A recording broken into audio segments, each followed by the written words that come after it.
Hello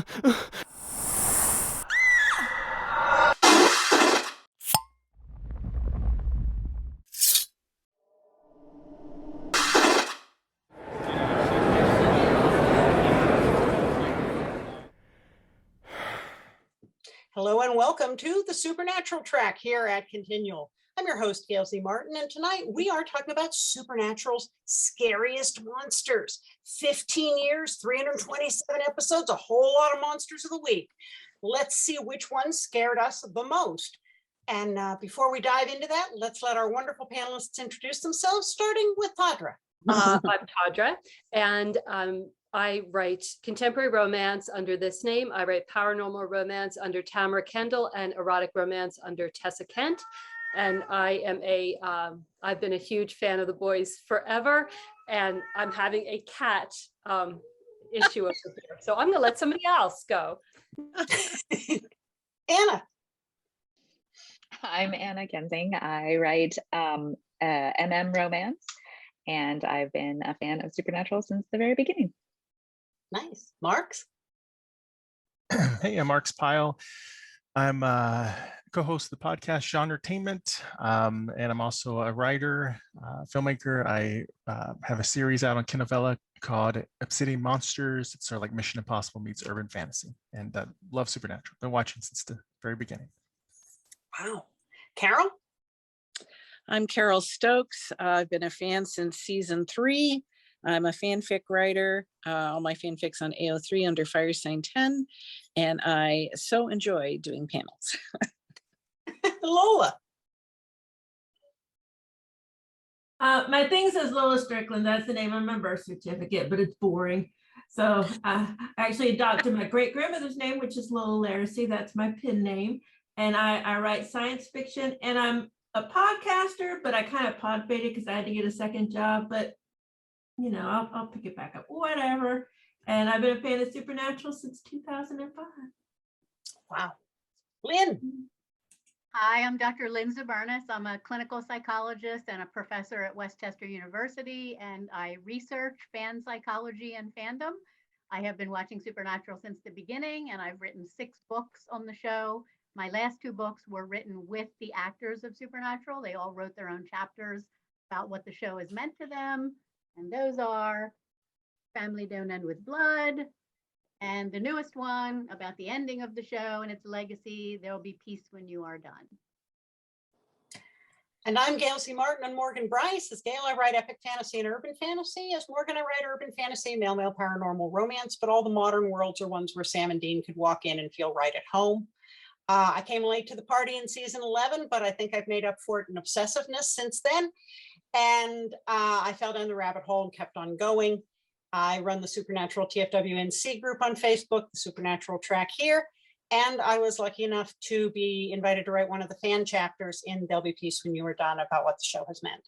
So what scares you the most? Who are the scariest monsters in Supernatural and why? Anna? So for me, there's a couple like monsters that are super scary, like the cicada monster in the Chitters, and a couple other things. But for the most part, for me, the scariest monsters are the ones that are human. So the Benders, and the shapeshifter who in Skin, who like takes on the identity of, you know, of a person and then kills and tortures his loved ones. Like it's the humans that are really the scariest for me. But then also the creepy clown killer that like gets the kids to invite him into the house and then kills their parents. And so clowns, cicada monsters, and the really evil humans. Works for me. Marx? Yeah, clowns are bad, creepy. The Hellhounds, I've always thought they were just, every time a Hellhound shows up, it's bad news. I still remember whenever the Hellhound killed Dean and dragged him down to hell, and that was pretty gruesome.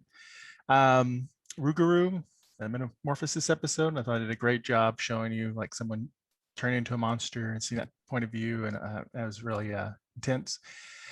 Speaking of humans, or kind of human, Doc Benton was a really good one for me. Um, let's see, an old school demon, the Divas from season 1. I really like, they're also similar to Hellhounds in some ways. And this Striga is also going after the kids. So Always going Okay. after the kids. What's up with that? what's up with that? Yeah. Lola. Well, there is a monster that has fascinated me since the X-Files, and it still scares the living patootie poops out of me. Wendigos. Just the name just makes me think of something howling. And then when you think it's lore from, ancient Native Americans, and so, you know that they already have it out for us because we totally screwed them up. And so that even makes me more like, oh God, please don't hurt me. I'm sorry. I know I'm white. I wasn't there. I'm sorry. So, it already like puts a fear in me.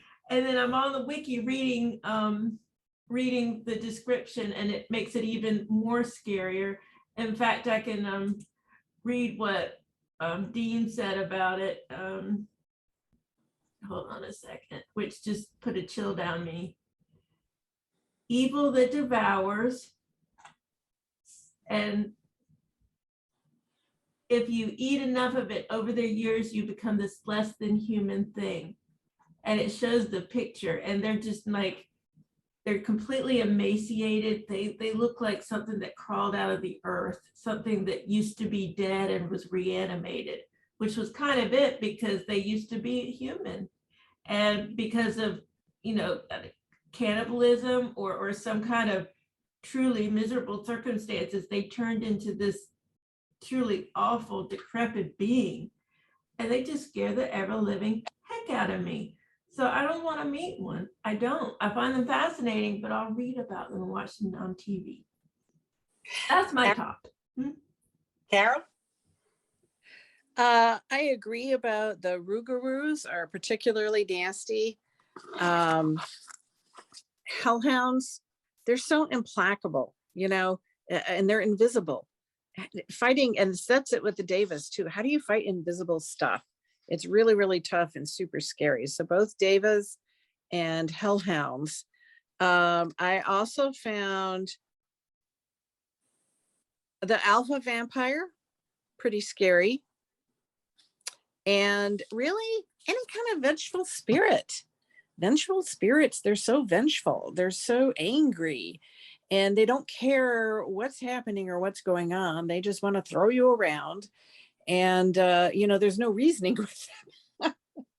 So even vengeful spirits, I find very, very frightening. And the Alpha Vamp, just because he had all of that age and he was really like kind of glamorous in a way, but so implacably evil again that he was scary. Okay. Lynn? I agree with all of them. I had the Alpha Vampire on my list too, though I think partly just because Rick Worthy portrayed him with just so much gravity. Even there were some like close-up shots of his fingers with those long nails. Just the way that was shot was just, it gives me chills just to think about it. But some of the ones that haven't been mentioned, one of the ones that I thought was really, really creepy was the one with the changeling kids, the little kids who attach themselves to the mom's neck with like a sucker and suck the life out of her.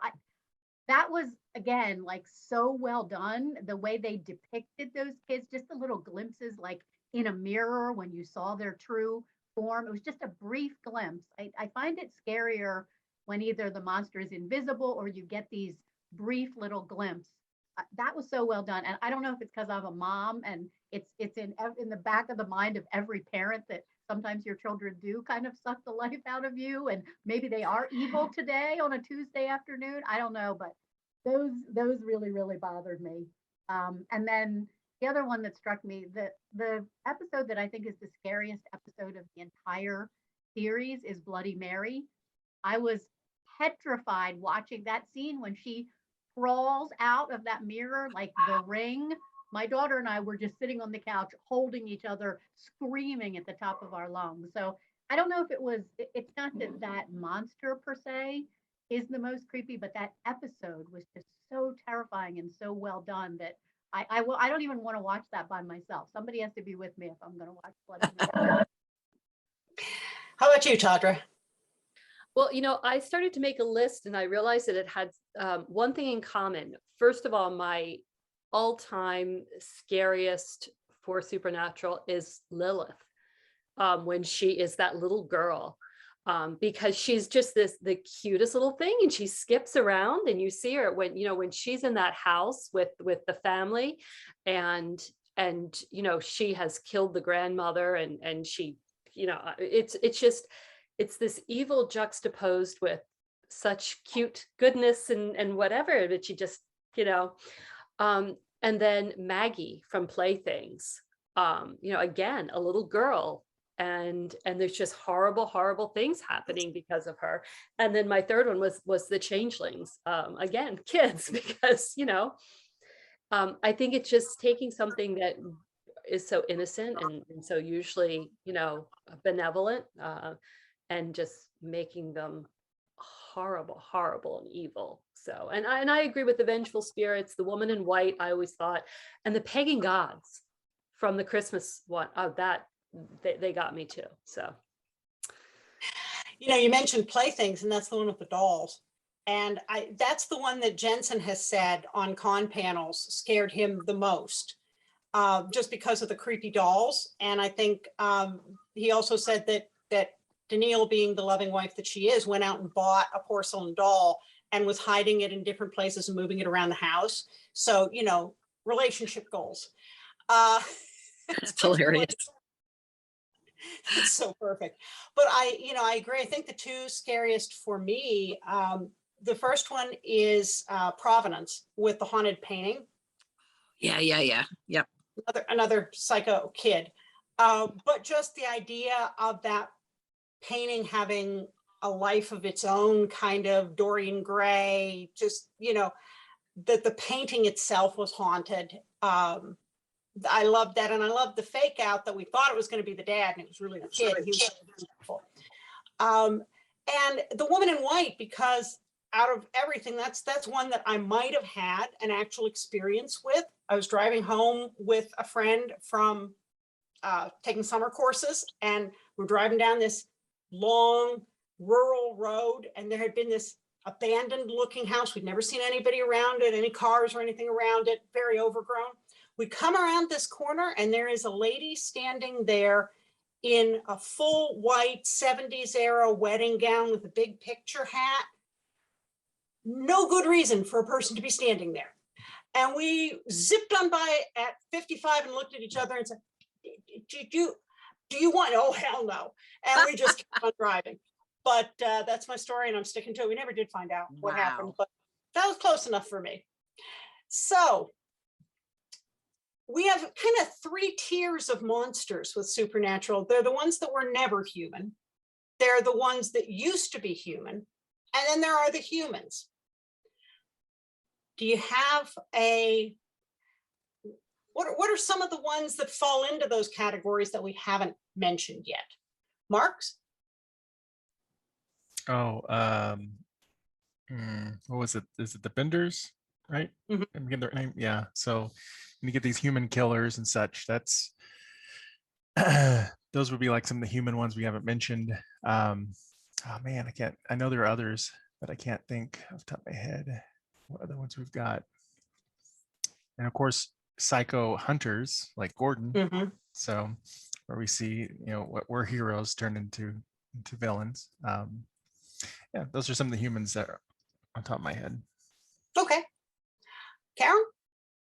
Well, certainly one of the monster humans that comes to my mind immediately would be the head of the British Men of Letters, whose name escapes me right this minute.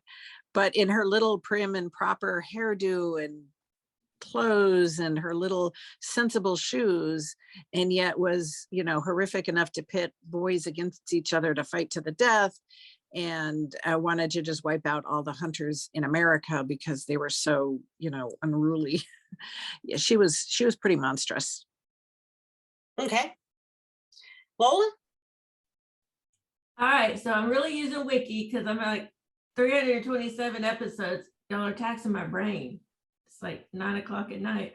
8 o'clock at night. Okay, so Banshees have always scared me. Just the thought that they're in the woods and they have this piercing scream and they're just all.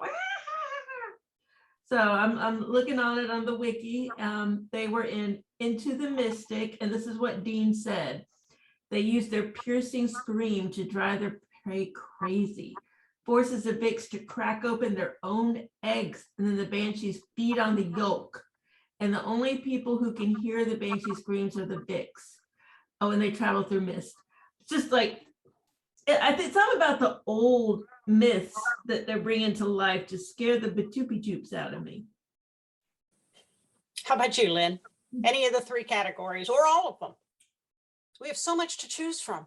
Oh, we do. I'm just sort of talking about what comes to the top of my head as we're thinking about like scary episodes. And one of the ones we haven't talked about yet was the episode with the siren, which it's one of my favorite. I was on set watching them film. That's one of the ones I had the privilege of watching them film. So I love all the episodes that I ever was lucky enough to be there. They take on like this extra resonance.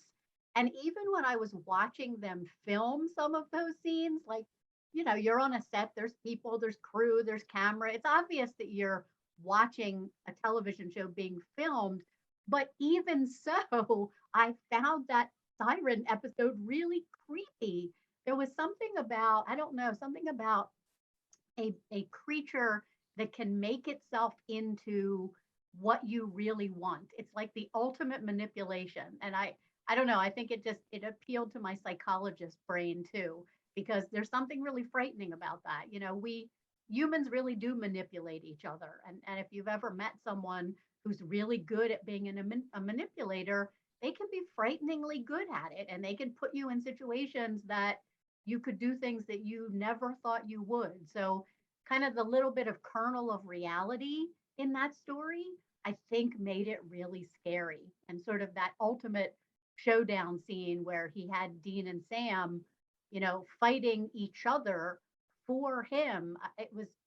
It was so well done, and it was so profoundly creepy. I rode back to the hotel after filming with that actor, and the whole way back, Kathy and he and I were just talking about what a fabulous character that was, and how creepy he was. And he was a great actor. I forget, he was on Twin Peaks, I think, also, or no?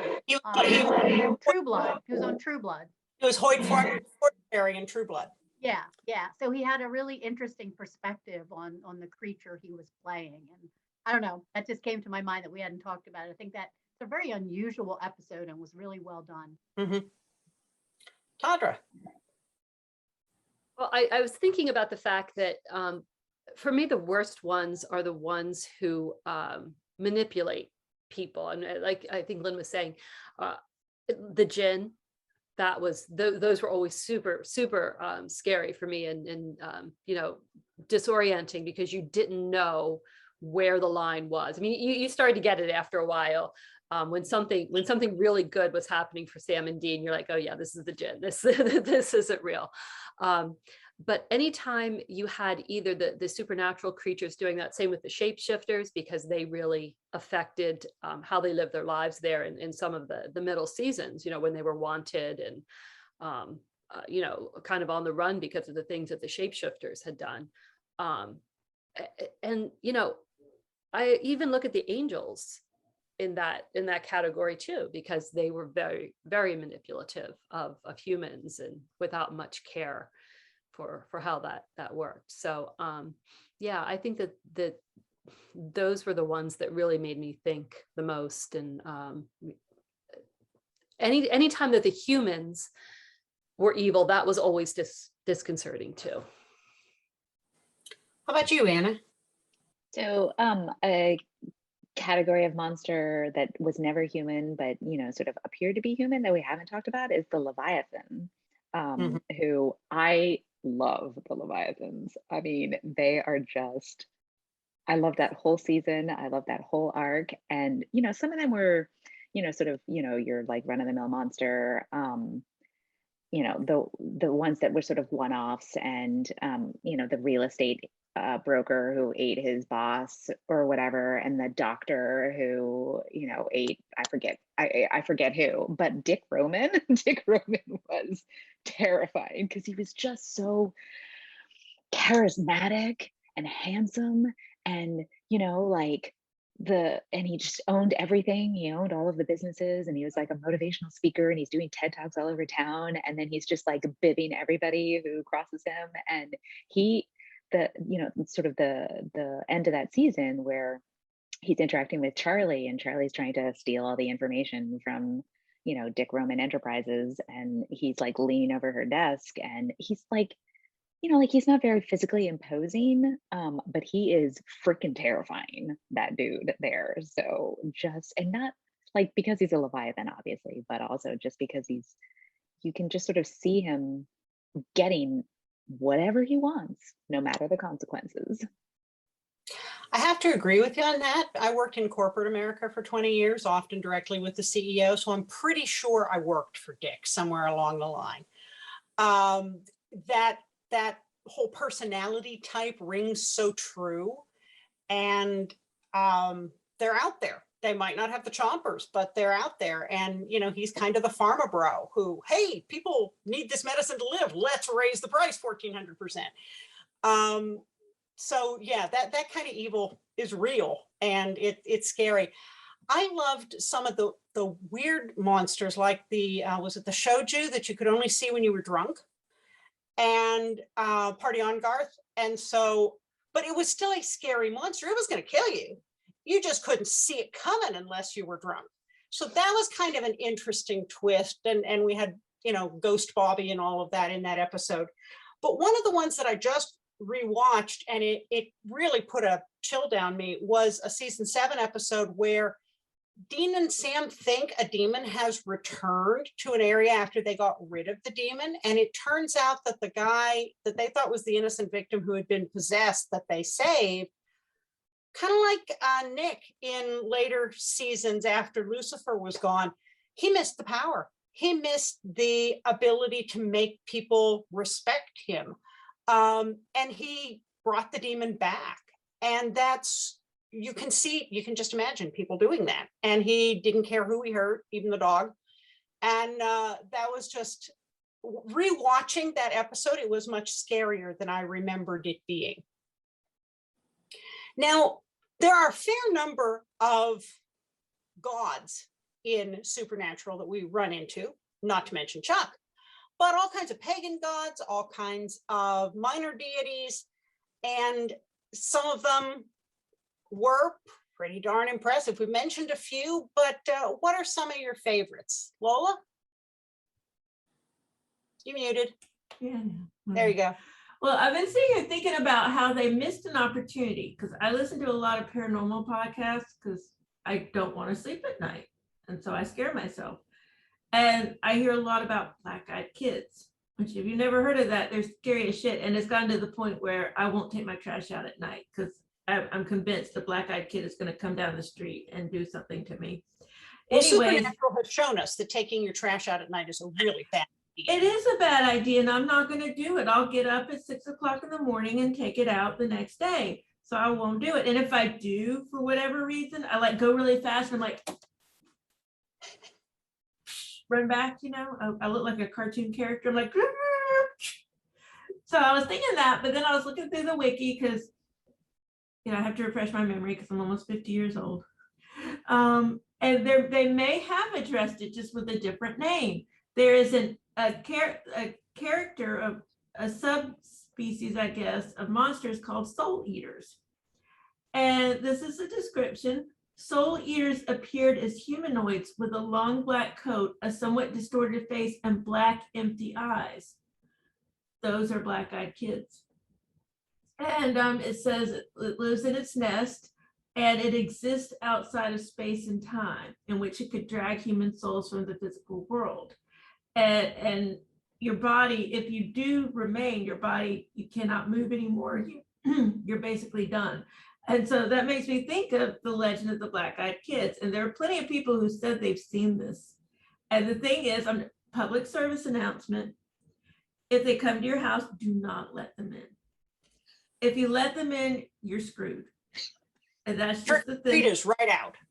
Yeah, just don't even talk to them. And they might come up to your car. It doesn't have to be your house. If they come up to you at all, just move, just go. So that's kind of what I've been thinking about. And I'm like, they did address it. It was the soul eaters. So that's one of those weird little instances that wasn't a big mark in supernatural lore, but it was there. Okay, Carole? I enjoyed more when they didn't have more mainstream, like when they had the whole thing with Prometheus and stuff. I was kind of about it, but I really enjoyed that pagan couple in A Very Supernatural Christmas. They were fantastic. Those two character actors, first of all, are amazing, and they've been in a million things, but they were just such the epitome of grandparenty, neighborly charm with the sweaters and the decorations and everything. And then there's that wonderful scene where they're all in the basement, the boys and the two pagan couple are in the basement, and you see their faces for real. And it's wonderful. They're so like horrible and chilling and everything under the veneer of this, kindly older person like me.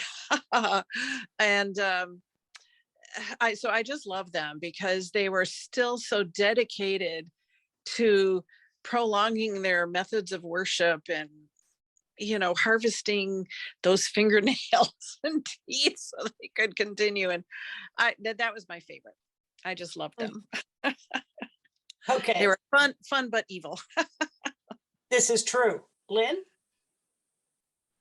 I love them too. I follow Spencer Garrett, who plays that pagan god in the Christmas episode, and he is just such a great guy. He's so good in everything he's in, but he's such a chameleon, and he was wonderful on that. I was thinking of the goddess Calliope from the fan fiction episode, which that episode is one of my favorite episodes. Not that she stood out as particularly terrifying, but I think she was very interesting.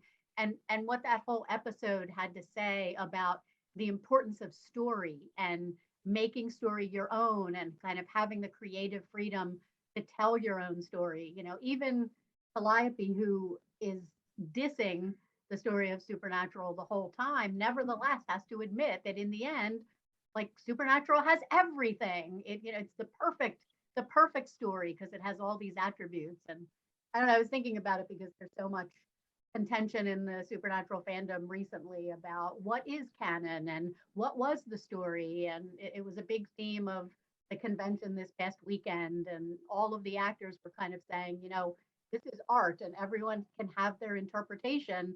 And that was such the point of the episode fan fiction too. And Calliope, while she was the monster of the episode and ends up being gone at the end, even she sort of unwittingly echoed that theme and how important the story is and making it your own. So I kind of liked her.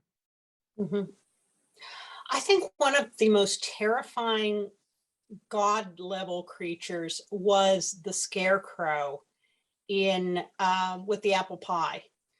And the idea that the town went along with luring innocent victims to their death once a year just so that the town remained prosperous and the crops grew, and, well, it's none of our folks. And that scares me on two levels. One, the creature, as Dean said, was fugly, but also that's such a human thing to do of, well, yeah, we'll sacrifice them. They're not from around here. Who cares? Well, they care because they have lives too.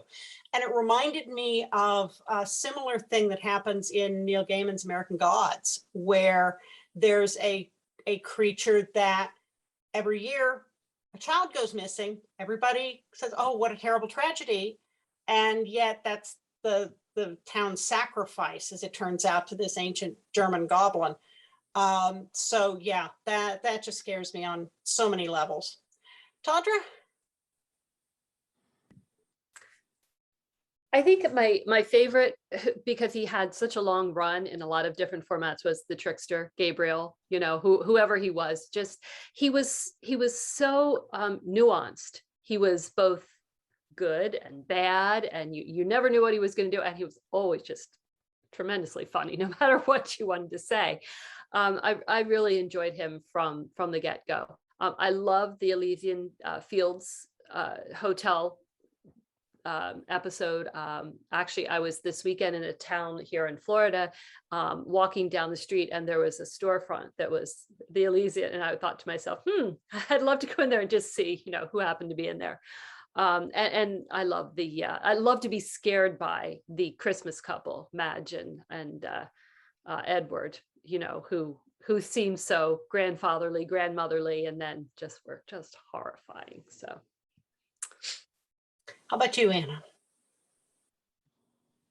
So I'm torn between in terms of the, sort of God episodes, I'm torn between the one with Paris Hilton and the one with the tentacle gods, because I'm a big fan of tentacles. So mostly I'm always going to come down on the side of tentacles, but the Paris Hilton episode was also pretty awesome too. So, and I don't actually remember anything about that episode with the tentacle gods, except for Dean being, like tied to an altar with the, god who was trying to open the portal to bring in her tentacled mate, and, the sort of running joke about, tentacles and tentacle porn throughout the whole series. So, I was actually just looking at the wiki because I was like, wait, what else happened in that episode? I can't remember at all. But that was sort of worth the price of admission for me. But the Paris Hilton episode as well, the sort of another like harvest god, sacrifice to your harvest god so that your crops go well and whatever. And then she takes the form of Paris Hilton because we no longer worship harvest gods anymore. We worship celebrities. And so if she's going to get, her tributes, then she's going to have to do it in a different way. And so Paris Hilton is the way that she's discovered. And so I appreciated the practicality of that. Okay. Marx? So, a very special or very supernatural Christmas. Madge and Edward were definitely, it's an episode we watch every Christmas. So it's must-see viewing. But also, as you mentioned, the Scarecrow episode is the first time we really got pagan connection, and that was a really creepy episode for many reasons, as you said. The Leshy, as you were talking about, Anna, it was funny because you had like killing, Paris Hilton, but also Abe Lincoln, I think, and some other Gandhi attacked Sam, right? But then I guess like, I don't know if there's quite as scary, but scary situations that were tough for the brothers and would be tough for anybody was like when Osiris put people on trial, and Veritas making everyone speak the truth. Both of those created some dynamics with the brothers, and those would be potentially dangerous situations for anybody to get into. Now, was there a monster that you either didn't think was scary, that was just sort of like, really? Okay, this one fell a little flat for me. Or that you didn't think you were going to think was scary and ended up being more scary than you expected? Lynn? First thing that popped into my mind when you said that was, for some reason, the character of Eve didn't really work for me. I think it was a really good idea, and I don't know what it was about the execution of it, whether it was because they decided to put her in a young woman who just, I don't know, she just did not seem scary to me at all.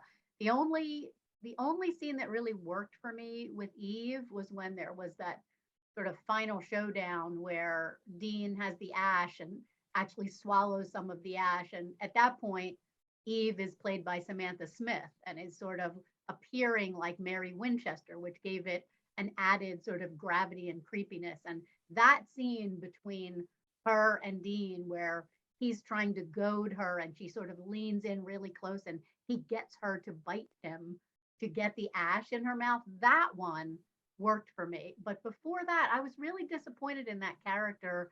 She sort of did not work for me as a big bad. She just never seemed intimidating to me.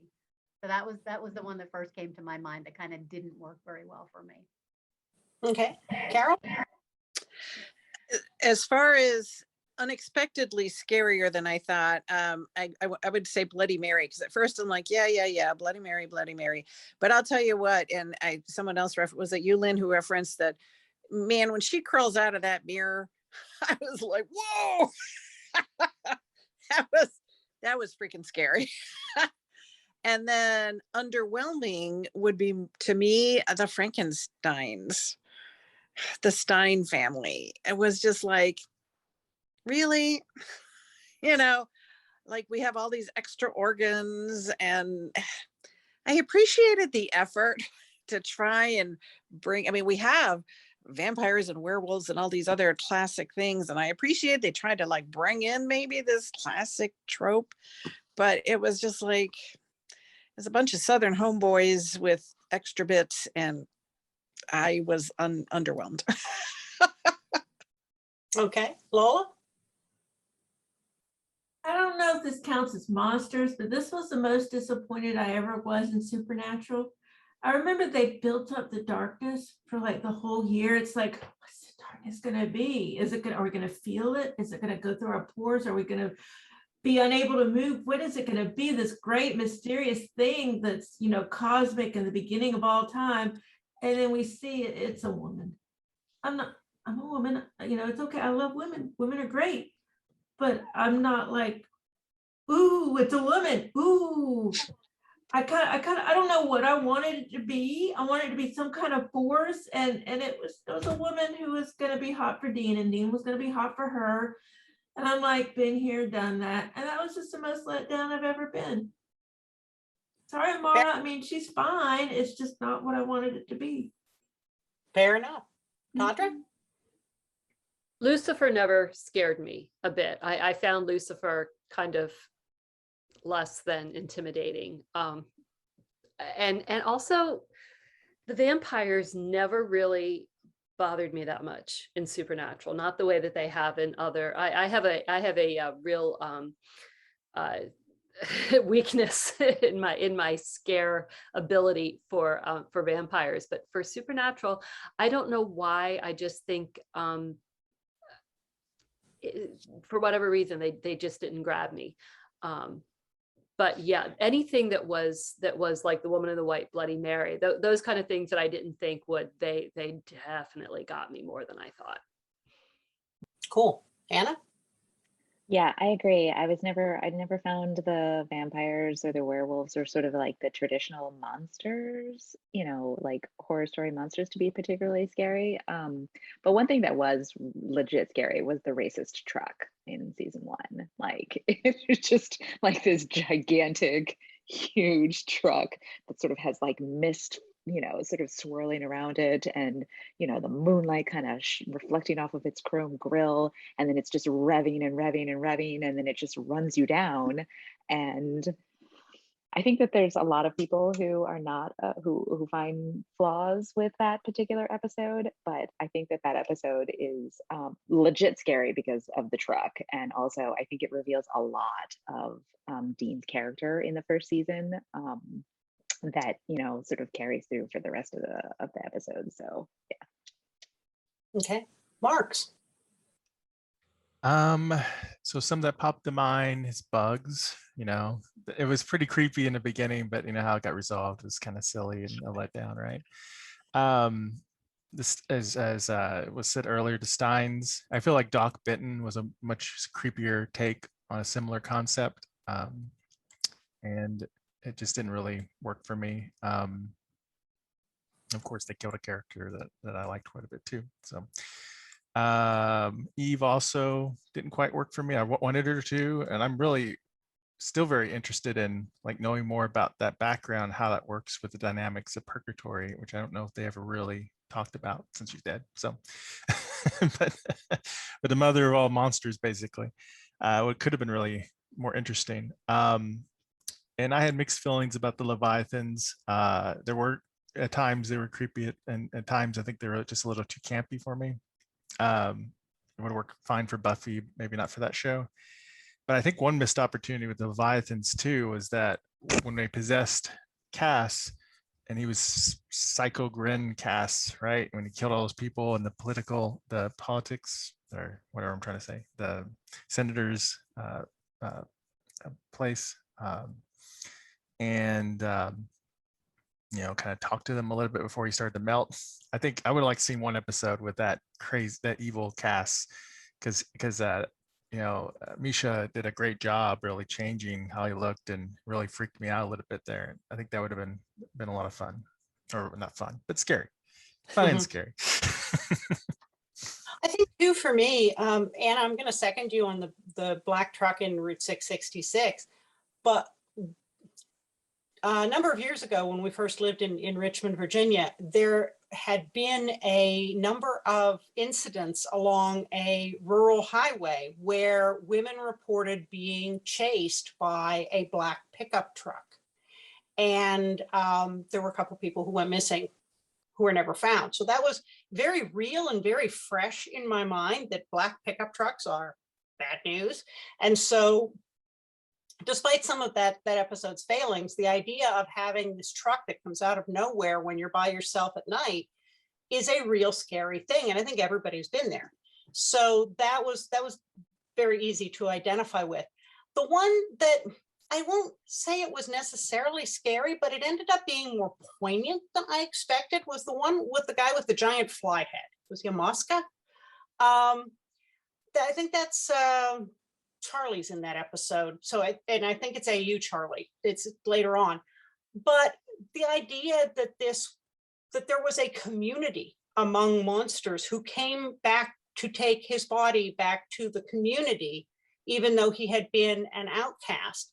And there was just a poignancy to that, man, if they can get you to feel for somebody who's got a giant fly head, they're doing a good job. Because that's not where you should normally expect to feel a whole lot of, empathy, but it did. So kudos to them on that. Well, folks, once again, we have blown through our time, and so many episodes, so many monsters, so little time. But before we wrap up for good, let's give everybody a chance to go around and say where we can find you online, and starting with Lynn. You can find me on pretty much every social media at FangasmSPN. You can also find my website is fangasmthebook.com, and I blog regularly for Movie TV Tech Geeks and for Psychology Today, in addition to my own blog. So you can find me all those places. Nice. Tawdra? You can find me at tawdrakandle.com. That's Kandle with a K. Facebook, Twitter, Instagram, TikTok, much to my chagrin. But pretty much if you look up my first name, you'll find me. Very good. Anna? I'm at annakensing.com on my website, and also at Anna Kensing on Instagram. Cool. Marx? I'm at marxpyle.com. On Twitter, I'm Mr. Marx. And then the podcast is over at genretainment.com. Nice. Carole? I'm on Twitter as true_firesign10. All my fic is on AO3 as firesign10. I'm also on WordPress as firesign10. And then I'm here as Carole Stokes on Facebook and in Continual. And Lola? You're muted. Thank you. If you want to find my creative stuff and not my boring day job stuff, you can Google me, Lola Laracy, and Laracy is spelled Laricy. And it's mostly me, but every once in a while it's a dead person, but mostly me. There you go. I'm pretty easy to find at gailzmartin.com, morganbryce.com. All the social media is a variation of those. I run the Supernatural TFWNC fan group here on Facebook, and I am a regular blogger for the Winchester Family Business Blog. But of course, most of the time I'm here on Continual. So thank you to all of our wonderful, wonderful panelists for another great discussion. And thanks to all of you for watching and listening. There'll be more Supernatural coming up on Continual, so we'll see you online.